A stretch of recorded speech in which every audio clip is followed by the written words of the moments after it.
লোকের একজন স্ত্রী ছিল। সে যখনই তার স্বামীর সামনে তার পছন্দের খাবারগুলো হাজির করতো, তখন তার স্বামী বলতো, রান্না খুব সুন্দর হয়েছে, তবে আমার রান্না এর থেকেও ভালো রান্না করতো।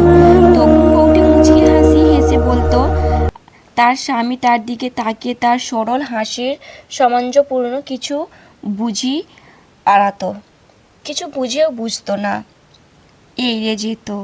তারপর যখনই সেই স্ত্রীটি সুন্দর আত্মর মাখত, তখন তার স্বামী বলতো, সুন্দর, এ যেন আমার মায়ের আত্মর। তখনই সে মুচকি হেসে বিড়বিড় করে কিছু বলতো। এইভাবে সে তার স্বামীর এসব কথা শুনে জীবনটা অতিবাহিত করতে লাগলো, যে আম্মা করেছে, আম্মা বলেছে, আম্মার আত্মর, আম্মার রান্না। আর স্ত্রী সবসময় বিড়বিড় করে কি কথা বলতো যেন তাড়াহুড়ো করে। এইভাবে 27 বছর কাটানোর পর একদিন লোকটির আম্মা মারা গেলেন। তারপর দাফন আর জানাজার আনুষ্ঠানিকতা শেষ করে সে তার স্ত্রীর সাথে একান্তে বসে তার স্ত্রী তাকে সান্ত্বনা দিতে লাগলো। এবার সে তার স্ত্রীকে বলল, এখন থেকে তোমার রান্না আমার মায়ের মতোই হয়েছে। তোমার কথা, হাসি আর আত্মর আমার মায়ের সমকক্ষ। স্ত্রী হেসে বলল, কেন বলো তো? লোকটি বলল, আমি তোমাকে 27 বছর বয়সে বিয়ে করেছি, আর আমাদের বিয়েও 27 বছর অতিক্রম হয়ে গেছে, 27 বছর কেটে গেছে, এখন আমাদের 28-এ পড়েছে। এখন তুমি আমার মায়ের সম্পর্ক হতে গেছো। স্ত্রী বলল, যদি তুমি গণিত শাস্ত্রের শিক্ষক, তবুও হিসেবে অনেক কাঁচা। আমি বেঁচে থাকতে তোমার মায়ের সম্মান কোনো দিন হতে পারবো না। আর যার পায়ের নিচে তোমার জান্নাত, সে আর যার সাথে তুমি শুধুমাত্র একমাত্র জান্নাতের সঙ্গী পাবে, তারা দুজন একই রকম নয়।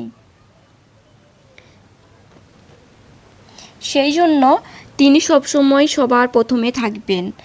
স্ত্রীর চোখ থেকে টপ টপ করে এক ফোঁটা অশ্রু গড়িয়ে পড়ল নিচে। লোকটি তার স্ত্রীর কপালে একটি চুম্বন করে বলল, তোমার সব বিষয়ে বারবার আমার মায়ের সাথে তুলনা করার পরও কি তুমি কোনোদিন বিরক্ত হওনি, যেমনটা অন্য মহিলারা করে থাকে?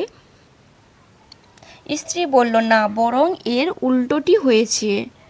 লোকটি বলল, তুমি যে কথাগুলো বিড়বিড় করে আড়ালে বলতে, যার সম্পর্কে আমি আমার জীবনেও তোমাকে জিজ্ঞাসা করিনি, সেগুলো কি ছিল?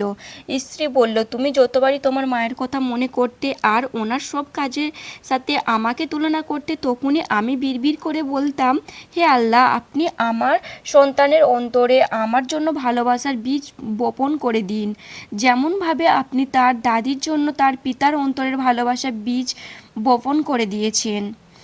আর তোমার মায়ের জন্য তোমার ভালোবাসা সমস্ত সীমা অতিক্রম করেছে।